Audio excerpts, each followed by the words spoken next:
Hola, ¿qué tal? Buenas noches y bueno, buenas tardes o buenos días, dependiendo de la hora que estén viendo esta charla. Me da mucho gusto acompañarles. Soy Axel García Encira Astudillo, soy licenciado y maestro en estudios latinoamericanos por la Universidad Nacional Autónoma de México, siempre interesado en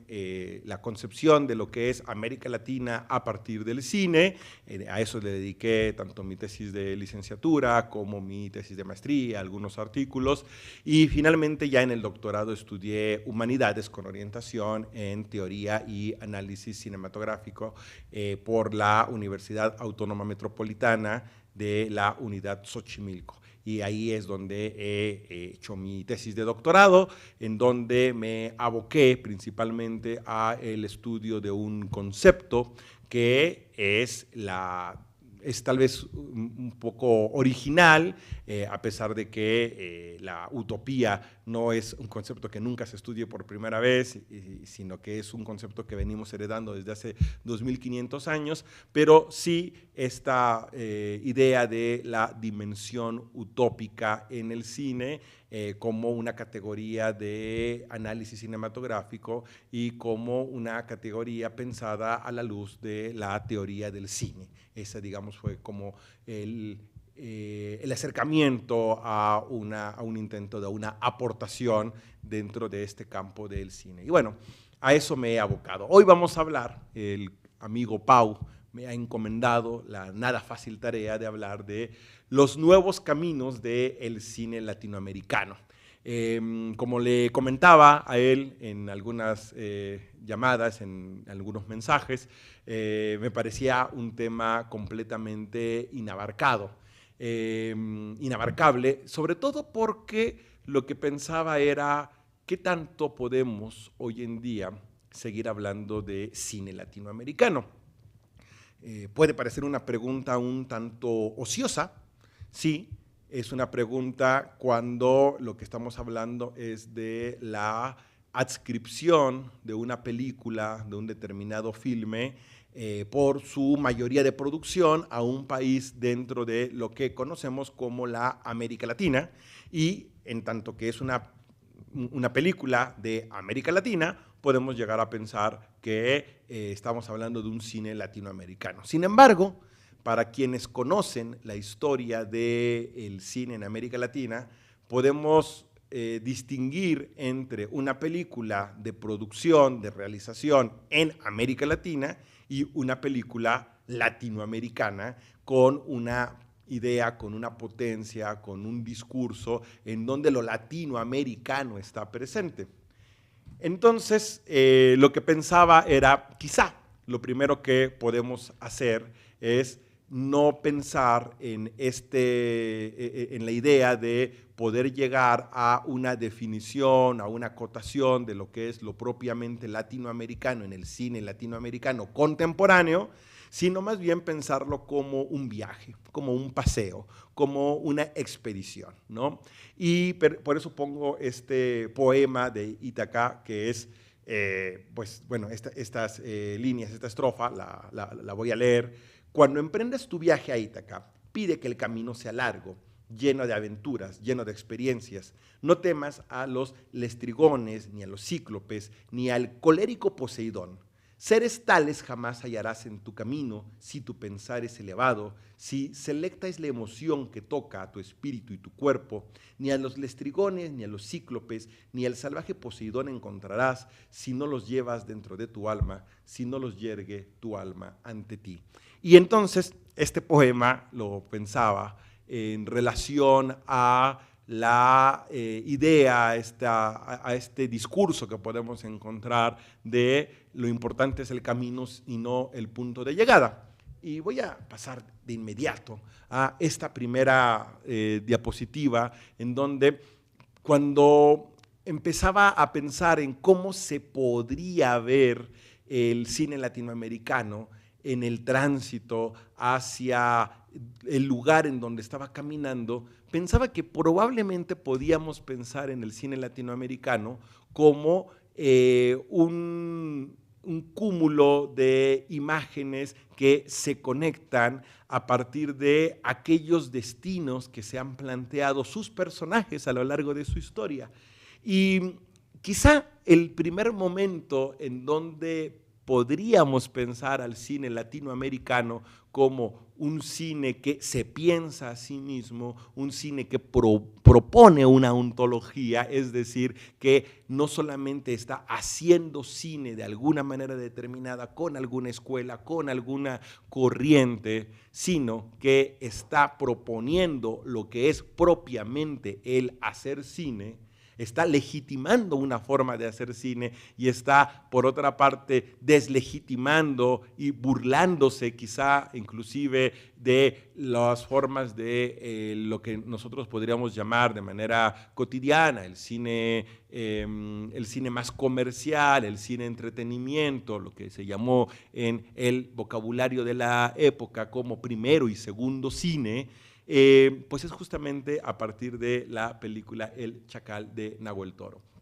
Y a partir de ahí pensaba cómo se vería el cine como un tránsito, cómo se vería el cine a partir de los caminos y las rutas. Entonces pensaba en una doble dimensión. Por una parte, que para poder saber si realmente queremos tener alguna idea, aunque sea modesta, de cuál tendría que ser el camino del cine latinoamericano contemporáneo de nuestros días, entonces no podríamos saberlo si no consideramos previamente qué caminos ha recorrido el cine latinoamericano, cuáles han sido sus senderos, cuáles han sido sus rutas, cómo se ha visto el cine andando a través de sus secuencias, y en este caso he escogido algunos, particularmente algunos fotogramas, ¿no? ¿Por qué empezar entonces con El Chacal de Nahuel Toro de Miguel Litín del año 1968 en Chile? ¿Por qué no empezar con Memorias de un Mexicano de 1950? ¿Por qué no empezar con las primeras imágenes de Vieire o de el cinematógrafo de los Lumière en México? ¿Por qué no empezar con Porfirio Díaz? Pues porque creo que también el cine en América Latina no nació latinoamericano, sino el cine en América Latina adquirió una conciencia latinoamericana. Y como yo siempre digo en mis clases,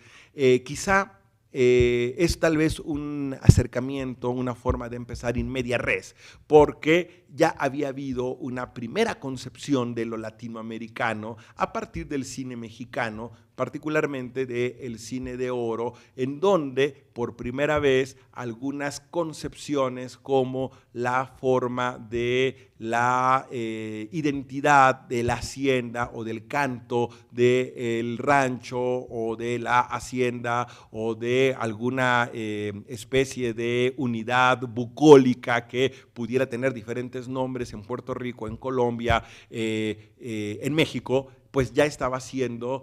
cubierta por el acercamiento que el cine mexicano daba a esos tópicos con el sistema de estrellas que el cine mexicano estaba colonizando el imaginario de diferentes regiones en donde había públicos ávidos de recibir estas historias. Entonces podemos hablar de un primer cine latinoamericano que no se piensa como latinoamericano, pero que se expresa en la vía de los hechos como latinoamericano. Pero hay un segundo momento que es precisamente a partir de los festivales de 1967 y 1969 de Viña del Mar en Chile, en donde el cine se toma conciencia, se vuelve latinoamericano a partir de una toma de conciencia y de un proyecto, y vuelvo al tema que hablaba hace rato cuando platicaba sobre mis investigaciones, hay una proyección utópica de lo propiamente latinoamericano. Entonces va a surgir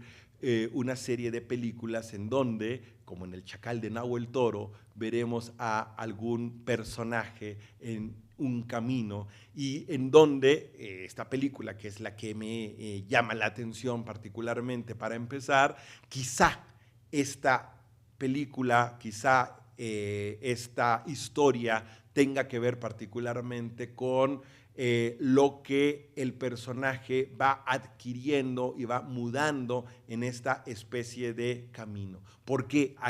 hay una pretensión moderna, política, y esta pretensión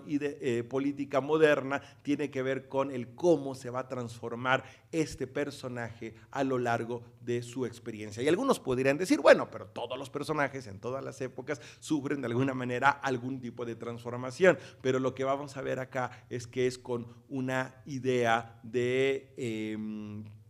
influencia de lo que fue las luchas políticas de los años 60 y de los años 70 por transformar a la sociedad, en donde existe la idea del cuestionamiento desde una perspectiva de clase. Y eso es lo que vemos finalmente en este personaje que está en este camino y que en este camino va cambiando de ser un desarraigado, después convertirse en un chacal, literalmente. Aquí voy a hablar de muchas películas, no voy a platicar los argumentos, pero quiero tocar algunos temas, ¿no? Bueno, de convertirse concretamente en un chacal y finalmente adquirir un estatus de ser humano momentos antes de una condena judicial, ¿no? Entonces, si podemos pensar en lo latinoamericano como un camino, pues no podríamos, si ya tocamos el tema de Chile,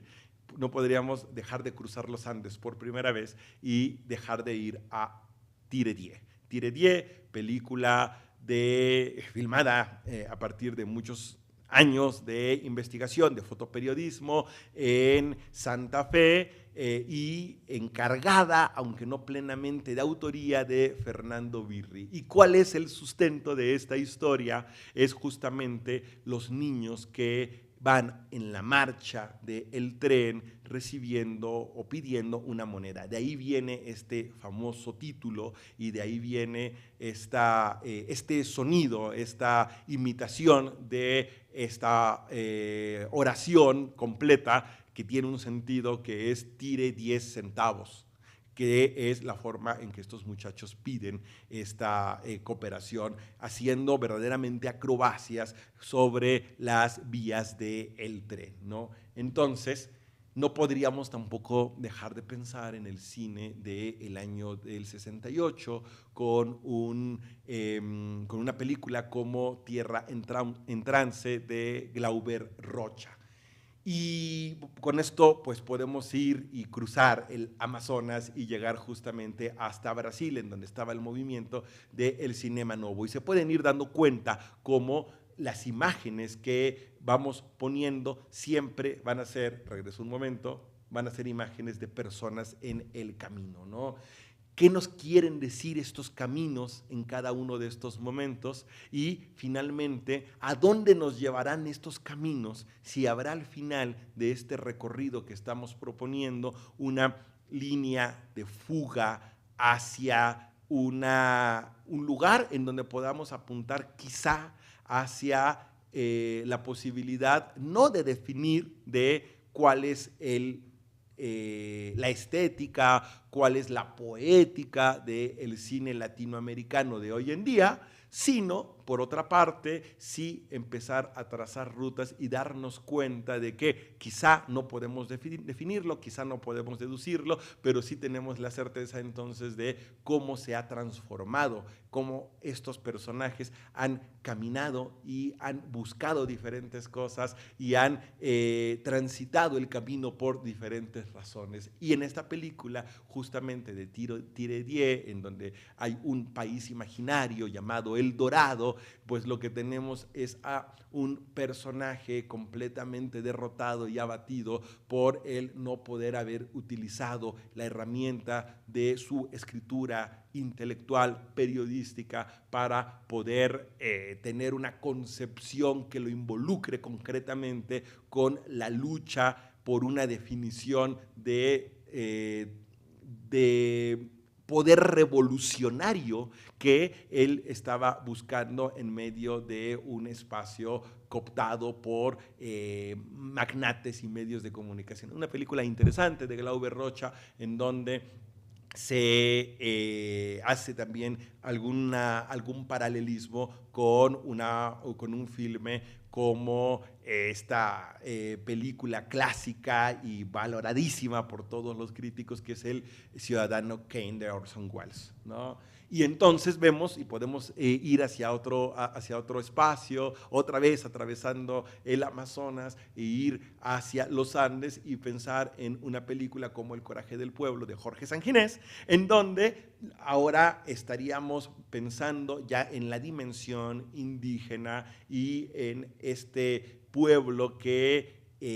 tiene una voz propia, llamarían ahora los antropólogos y algunos estudios, una agencia propia, pero que hasta que llega un cineasta capaz de reconocerlo y de reconocer su propia dramaturgia, su propia forma de representación en la pantalla, a partir inclusive de lo que ellos quieren decir y lo que ellos no quieren decir, es que vamos a tomar una imagen distinta de su transitar, de su andar en esta película, que es una historia de una masacre. Pero previa a esta masacre, lo que vemos es estas grandes manifestaciones indígenas que toman la calle, que son cuerpo político en movimiento, ¿no? Entonces, bueno, un aspecto que con toda certeza todavía podría ser clave para acudir a lo que está pasando en Bolivia, en la Bolivia del 2025. Pero no podríamos también, y aquí es el primer lugar en donde les pongo dos imágenes en lugar de una, no podríamos dejar de hablar de Lucía, película también de finales de los años 60, que en esta ocasión nos pone en Cuba, ¿no? En donde hay nuevamente personajes en un tránsito, en un camino, pero este camino es el camino que le da voz a las mujeres, le da voz por lo menos en la focalización de un personaje femenino, que en realidad son tres personajes femeninos, que son tres Lucías en tres diferentes momentos de la historia de Cuba hasta la Revolución, y que en estos planos que elijo son otra vez estos caminos que están en este momento cercados por el mar, una idea a la cual vamos a regresar un poco más adelante, cercados por el mar, y en donde esta mujer ha decidido emanciparse de su marido para poder trabajar y para poder alfabetizarse. Entonces, lo que vemos es justamente estos personajes que sufren estas transformaciones en vía de las ideas más revolucionarias, más políticamente relacionadas con las subjetividades de cómo estos personajes iban sufriendo las transformaciones de los contextos, y también cómo había muchas reticencias. Podríamos pensar en una película clásica también, que no les traigo un ejemplo en esta ocasión, que es Memorias del Subdesarrollo, para pensar justamente en este cambio de época, pero que es un cambio de época que no tiene una resolución inmediata, sino que está visto, está enclavado en las contradicciones de personas de carne y hueso que no tienen una concepción de una historia, de una macrohistoria o de un proceso, sino más bien es a partir del día a día que se preguntan sobre el devenir histórico, ¿no? Bueno, y muy relacionado con esto, pero ya aterrizando finalmente en México, de lugar de donde no vamos a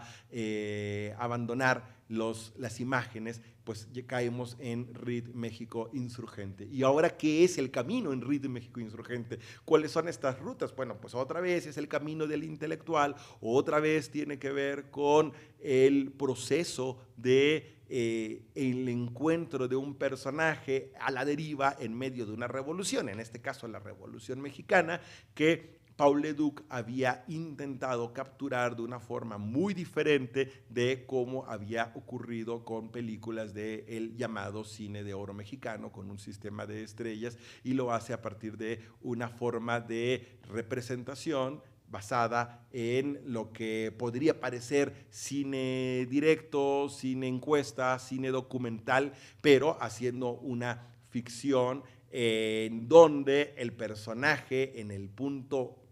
culmen de su búsqueda como fotoperiodista, lo que hace es encontrarse perdido en una balacera en donde él no tiene, por una parte, las armas para poder tomar una postura concreta como militante y al mismo tiempo no tiene la posibilidad de seguir ejerciendo su trabajo como periodista, en tanto que la vorágine de los hechos lo hacen tener que huir y perder la pista y el contacto con las personas con las cuales él estaba en ese momento conviviendo e integrándose. Este plano entonces nuevamente nos pone ante la pregunta de cuál era el papel del revolucionario, cuál era el papel del intelectual, cuál era el papel del académico, preguntándose a partir de lo que pasaba en los años, en la década del 10 del siglo XX, pero haciendo un eco muy claro con lo que era el pensamiento, las dudas de la generación del 60 y del 70, particularmente la generación del movimiento estudiantil del 68. Bien, y entonces continuamos con Actas de Marusia de Miguel Litín, en donde empezamos a ver cómo el nuevo cine latinoamericano va cambiando de ubicaciones, va cambiando de espacios y va aterrizando en México, pero en esta ocasión lo que tenemos tal vez no se representa tan claramente en este plano, pero lo que tenemos es un camino en donde es justamente el pueblo que se organiza en contra de la explotación laboral en Chile, el que empieza a tomar el espacio público para habitarlo de forma colectiva. Por eso es que escojo este plano, y algo que tampoco se puede ver en esta imagen detenida es justamente el movimiento de la cámara que va siguiendo el susurro de las mujeres que empiezan a darse ideas e información de la resistencia de la organización. En una de las películas más bellas que se ha filmado en México, en las cuales participaron instancias de todo tipo, desde actores de Televisa hasta el sindicato de actores y técnicos mexicanos, fotógrafos mexicanos, pero para platicar una historia que no había ocurrido en México, para platicar una historia que tenía que ver justamente con la zona de explotación de cobre de Chile. Entonces, nuevamente aquí la idea de lo latinoamericano puede llegar a estar mucho más presente que en otras películas, porque lo que estamos viendo justamente es un préstamo de fenotipos, un préstamo de paisajes, un convertir a una montaña en el norte, en el desierto de Sonora de México, en una representación creíble y verificable de lo que son los Andes chilenos, ¿no? Se iba acabando, quizá aquí el orden pudo haber sido inverso, pero también esta película que, aunque cuando nosotros la vemos en nuestro proceso de visionado, estamos en Chile, en los acontecimientos de alrededor de cómo se llega al 11 de septiembre. Para la gente que nos vea en otras fechas, quiero decir que justamente hoy es 11 de septiembre, fecha en donde se da el golpe de Estado y el asesinato de Salvador Allende. Bueno, esta película de cualquier manera se hace en Chile, y entonces no se puede hablar toda la historia de lo que es el golpe militar a Chile en un solo plano, pero lo que sí tenemos es este plano en donde en medio de la efervescencia política vemos a un hombre cargando una carreta, y en donde en su proceso de caminar parece de repente que va volando, ¿no? Estos son también parte de los caminos que nos muestra cómo desde el documental también hay una producción de metáforas y de poesía. Bien. Nos vamos a saltar entonces hasta nuevamente ya llegando a los años 80, y tenemos a una especie diferente de camino, ahora en los, bueno, digo camino, pero quiero decir cualquier brecha, cualquier espacio en donde la cámara recorre o un personaje recorre en un espacio abierto, lo he considerado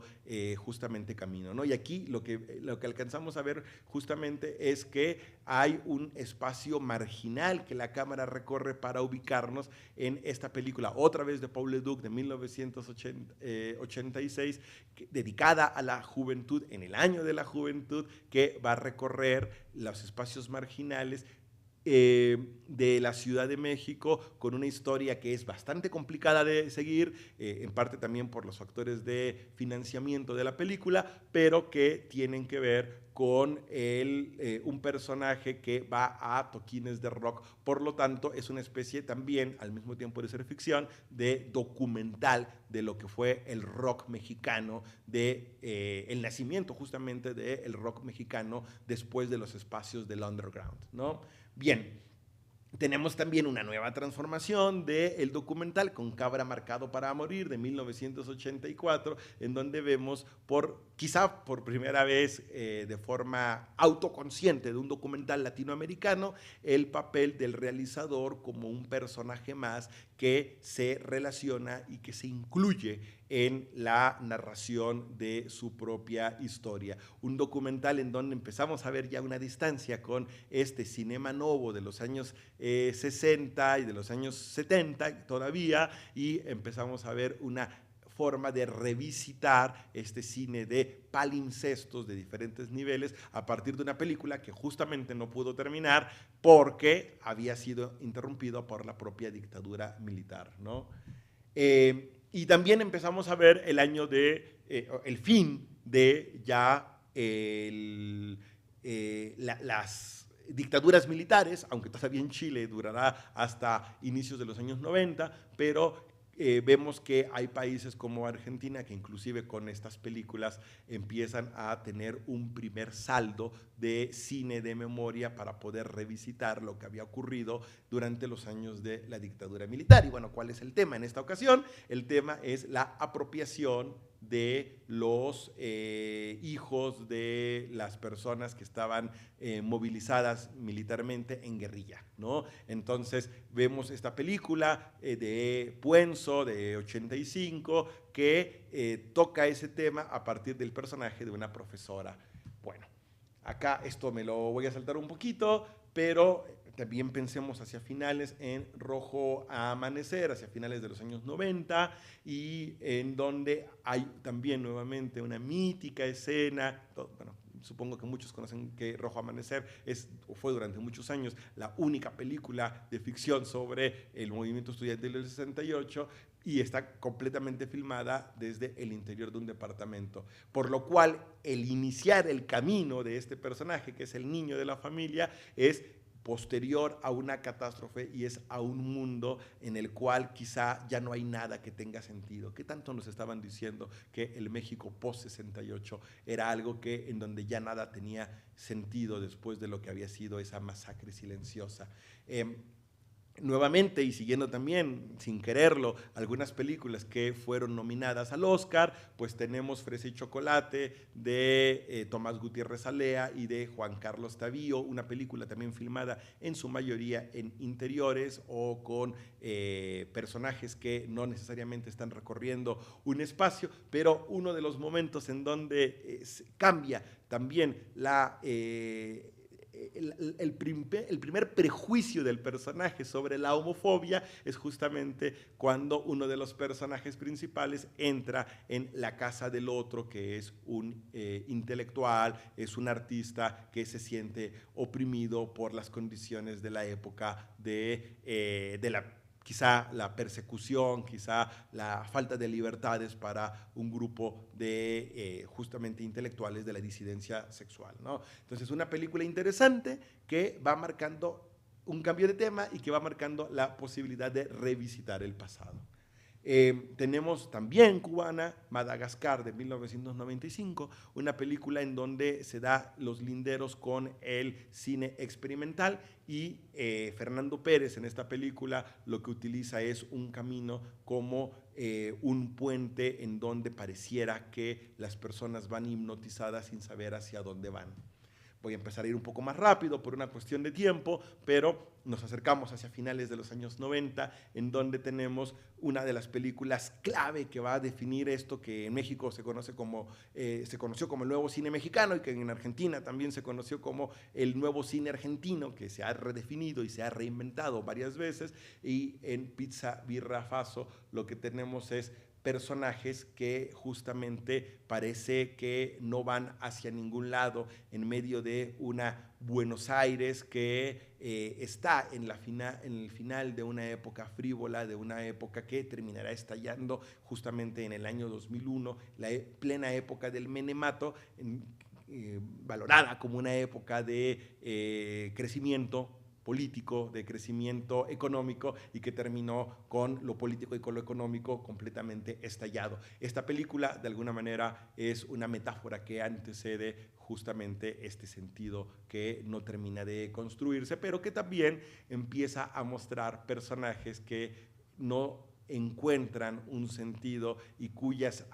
historias de vida no los hacen mejorar, sino los hacen al contrario, cada vez hundirse más, ¿no? El espectador empieza a ser un espectador pasivo, empieza a ser un espectador desencantado, y esto mismo podemos decir de La vendedora de rosas de Víctor Gaviria de 1998, pero esta vez en Cuba, basada en un cuento de Hans Christian Andersen, en donde nuevamente no vamos a ver ninguna posibilidad de salvamento de los personajes y lo que vamos a ver es el rescate del habla popular, el rescate de la iluminación de los espacios marginales y un mayor realismo respecto a los espacios desde donde se hacen estas historias, muy alejados de lo que había sido el melodrama de Nosotros los Pobres, por ejemplo, a mediados de siglo, ¿no? Tenemos también una versión mexicana, para que nos damos cuenta de que hay una especie como de trilogía con De la Calle, de Gerardo Tort, en donde hay un personaje en búsqueda de su padre, pero que nos descubre todos los espacios marginales, sobre todo de Tacubaya, ¿no? Una película también protagonizada por una muy joven Maya Zapata, en donde es notable cómo, a diferencia de otras películas de la época, en donde hay una visión completamente condescendiente, completamente romántica sobre la marginalidad, en esta película se pone justamente en los mal llamados en esa época niños de la calle, ¿no? Mostrándonos sus historias, mostrándonos sus espacios cotidianos y también nuevamente sin una posibilidad clara de salvamento para los personajes. Pero también es una época en donde los caminos se fueron hacia las carreteras, ¿no? Tenemos, por ejemplo, Y tu mamá también, de 2001. Tenemos con esto la llegada de un Alfonso Cuarón, un regreso al cine mexicano, y empezamos a acercarnos ya a nuevos temas, a nuevos tópicos. Algo que no puedo dejar de decir de esta historia es cómo empezamos a ver que los personajes transitan caminos que no necesariamente entienden, por más conciencia que tengan, por más que estudien en la UNAM, todas las profundidades que hay, y empieza a darnos cuenta al espectador cómo en los caminos, en los espacios, se entretejen varios Méxicos. Este concepto de René Zabaleta de ciudades abigarradas podría representarte acá, pero también si pensamos en una película, en este caso en una película camino, en donde el camino te lleva a algún lado, es justamente Estación Central de Brasil, una película que fue muy famosa a finales justamente de siglo y que nos llevaría a el tránsito de una mujer por la ternura de un niño que nos penetra en este Brasil inexpulgable y que termina siendo una nueva visita, una nueva forma de encontrar la realidad social ahora a partir de un cambio en la subjetividad de un personaje que no más allá de aspiraciones, lo que encuentra es en la ternura de un niño una forma de volver a valorar su posición de vida, ¿no? Pero también en México lo habíamos tenido, aquí tenemos un ida y venir en el siglo, no necesariamente de forma cronológica, pero si hay una película en donde nuevamente el camino haya sido el centro, pues es justamente Bajo California de Carlos Volado, en donde el camino se convierte en un espacio onírico. Y voy a tratar de ir muy rápido para ver hacia dónde podíamos llegar, ya sin definir las películas, ¿no? Pero no podemos dejar de pensar en Ciudad de Dios, de Fernando Meirelles y de Katia Lund, película en donde nuevamente estamos ante una explosión de la violencia y en donde este plano, que es de hecho el plano promocional de la película, nos implica un cruce de caminos, ¿no? Es difícil pensar en Amores Perros como una película también de camino, sin embargo, al final, en Amores Perros, el personaje del Chivo aparece yéndose, aparece clausurando la historia en un paisaje que poco tiene de complaciente, ¿no? Aquí les pongo otro plano en donde justamente vemos que en esta película los caminos se colapsan, los caminos chocan, pero este choque es un choque violento que termina por descomponerle la vida a todos, ¿no? Tenemos una película como Suidavana, en donde justamente no son caminos propiamente, sino es el espacio público en donde se encuentra un sentido de una Cuba que en ese momento parecía no tener una posibilidad de narrarse hacia el exterior, de comunicar cuáles eran todas sus posibilidades, nuevamente en contradicción, como ya había pasado desde Tomás Gutiérrez Alea con Suidavana, y también es el plano de la película Machuca de Andrés Wood de 2004, en donde vemos a un niño que sale horrorizado de haber visto la toma del ejército de una colonia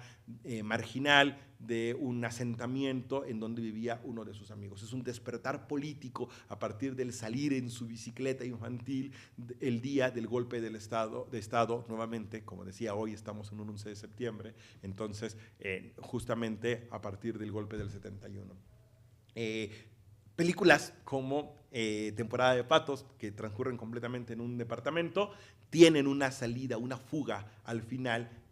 camino a lo onírico a partir de justamente un tránsito en donde vemos a un motociclista cargando un cuadro en el cual se meten personajes que han tenido también un despertar a las sensaciones y a la maduración sexual. Este personaje, sin embargo, tiene un cuestionamiento profundo a partir de su cotidianidad de vida y de lo que ha vivido como experiencia ese día, ¿no? Vemos también el cambio hacia nuevas formas de identidades, por ejemplo en XXY de Lucía Puenzo del 2007, en donde vemos muy tempranamente en el cine latinoamericano el contacto con el tema de las identidades de lo queer y de lo trans, ¿no? Regresamos a Andrés Wood en Chile, en donde vemos la ciudad nuevamente, como en Suidavana, erguiéndose como un personaje y con un punto de vista que de alguna manera nuevamente nos muestra un cruce de sentidos, un cruce de choques, pero esta vez para cuestionar toda la trayectoria de todos los personajes. Vemos en El secreto de sus ojos, volviendo a las películas nominadas y ganadoras de Oscar, otra vez la historia de lo público, pero ahora como este camino es un camino de persecución policíaca, de película de detectives, en donde el espacio de lo público nuevamente es identificado y es representado como un espacio de encuentro con el pasado. Y no podríamos dejar de mencionar Güeros, que es una película icónica de nuestro tiempo, en donde empezaríamos tal vez a hablar del cambio a las posibilidades del cine contemporáneo, ¿no? Hacia dónde va el cine contemporáneo. Entonces no es más que necesario ver este plano final de Güeros, en donde existe la referencia nuevamente a la misma captura de la imagen, pero esto había empezado con algo muy entreverado, con un personaje completamente conflictuado en un plano que nos recuerda a los 400 golpes y que lo obliga a escapar en una especie de road movie que se cuestiona a sí misma como road movie, en donde los personajes no encuentran ningún sentido, ni van a ningún lado, ni terminan yendo a ningún lado, ¿no? Sin embargo, sí terminan siendo profundamente transformados. Vemos también caminos que vuelven otra vez hacia el mundo indígena, también hacia el mundo onírico, pero esta película de Ciro Guerra nos muestra caminos que por primera vez en esta exposición no van a ser caminos de asfalto, no van a ser caminos de tierra, y también nos pueden hacer un eco con una directora como Lucrecia Martel, que hace un revisitamiento de lo histórico para poder hacer cuestionamientos del pasado, lo que también nos podría llevar a películas que no hemos abordado aquí como Cabeza de Vaca. Vemos nuevamente a el cine que cuestiona las identidades de género, con Sebastián Leiló, una mujer fantástica, película de 2017, película que no solamente muestra la diversidad, sino muestra estas diversidades en tanto el contraste con la familia tradicional. Y no podemos dejar de mencionar ya más recientemente esta película Roma, en donde tenemos este plano, que quizá es uno de los planos menos, bueno, tal vez sí estudiados, pero tal vez no tan valorados cuando estudiamos la trama de la película, en donde vemos cómo toda la ciudad se recrea a partir del paseo de una mujer que tiene un papel social aparentemente discreto, en la película también aparentemente discreto, y que termina siendo el personaje principal de la historia, ¿no? No quisiera quedarme con este asunto de sublevación de los roles como tal, porque también es un asunto polémico, sino más bien quedarme como en esta película justamente Cuarón marca la existencia de múltiples caminos, múltiples espacios públicos, en donde también empieza a cuestionar y hacer fracturas del tiempo, una lectura que regularmente no se hace por quedarnos demasiado en los acercamientos familiares y en las motivaciones de tipo autoral. Nos acercamos ya hacia el final. Ana sin título, película de Lucía Morat, en donde se cuestiona nuevamente el papel de lo que es un director, de lo que es un protagonista y de lo que es verdad y de lo que se puede decir en el cine a partir de la mentira para decir verdades. Tenemos películas que ya nos acercamos a lo que es la historia de la Universidad de la Comunicación, El silencio del topo de Tarracena, en donde también no podemos dejar de mencionar que el cine sale de sus lugares clásicos, Argentina, Brasil, México, Chile, y entonces empezamos a ver propuestas verdaderamente innovadoras desde Centroamérica. Y aquí está mal el título, pero acá tenemos un plano de Ya no estoy aquí. En Ya no estoy aquí también nuevamente el inicio nos marca una topografía que va a de alguna manera representar un camino sinuoso, pero que no representa para nada la forma de narración de una película en donde la subjetividad y la música son muy importantes. Tenemos Bacurau de Clever Mendoza y Juliano Dornes de 2019, en donde empezamos a ver ahora caminos dentro de una sociedad en donde el capitalismo se critica a partir de la ficción distópica, y nos acercamos finalmente al presente. Breve Mirallem de Sol de Irgi Rocha, para quien no lo conozca, el hijo de Glauber Rocha, en donde vemos justamente caminos a partir de planos, en donde se nos presenta la condición de una persona en un automóvil, pero este automóvil no como un símbolo de estatus, sino como una herramienta de trabajo que le es enajenada al propio protagonista, ¿no? Y entonces por eso podemos tener planos como este completamente de película de terror que están en una película que es tal vez un drama psicológico, ¿no? Nuevamente, pensando en los caminos de la Ciudad de México, tenemos una película de policías que también dialoga con esta película de Ana sin título, en donde nuevamente, para quien no la haya visto, no, sin pretensión de ser ningún spoiler, lo que vemos es justamente la posibilidad de decir verdades, pero yendo más allá de las convenciones clásicas del documental. Nos acercamos al presente, en donde otra vez hay un revisitamiento hacia el pasado, pero ahora a partir del cine de género, algo que había estado plenamente vetado para el cine político clásico de América Latina, y finalmente nos acercamos a el cine más de los últimos años premiado, Aún estoy aquí, de Walter Salles, en donde en este plano, por ejemplo, podemos ver cómo conviven la playa y un comando del ejército, un camión militar, con lo cual este plano, que justamente es de un espacio, de un camino que pareciera en un segundo plano, nos da justamente a partir de ese espacio de camino la tensión que va a estar presente en toda la película y que nos instaura nuevamente en el cine latinoamericano, revisando el pasado y teniendo la necesidad de volver a contarse para volver a explicarse el presente. Algo que también está presente en el cine, por ejemplo, de películas como Al filo de la democracia, ¿no? Y terminamos finalmente con Sujo de Astrid Rondero y Fernanda Valadez, en donde tenemos justamente esta salida de este personaje que va a tener un tránsito por un espacio completamente hostil, marcado por la violencia del narcotráfico, y finalmente va a terminar llegando a la UNAM en Ciudad Universitaria. Nuevos tránsitos, nuevos caminos por una ciudad en donde por primera vez en el cine mexicano contemporáneo empezamos a ver un cine que muestra salidas a la violencia. Una de las mejores películas de los últimos tiempos, Temporada de Huracanes, de Elisa Miller, basada en la novela de Fernanda, se me olvidó ahorita el apellido, y finalmente nos quedamos con la que probablemente va a ser la ganadora del Ariel este año, No nos moverán, de Fernando Pomares, película también completamente íntima, en donde el personaje únicamente sale de este espacio para poder intentar hacer un acto que la ponga en una relación de toma de la justicia en sus propias manos, nuevamente visitando el 68. Quizá debería haber espacios para conclusiones. Acá está el otro plano de Sujo que les prometía, en donde vemos este niño encontrado por azar justamente a las puertas de la universidad.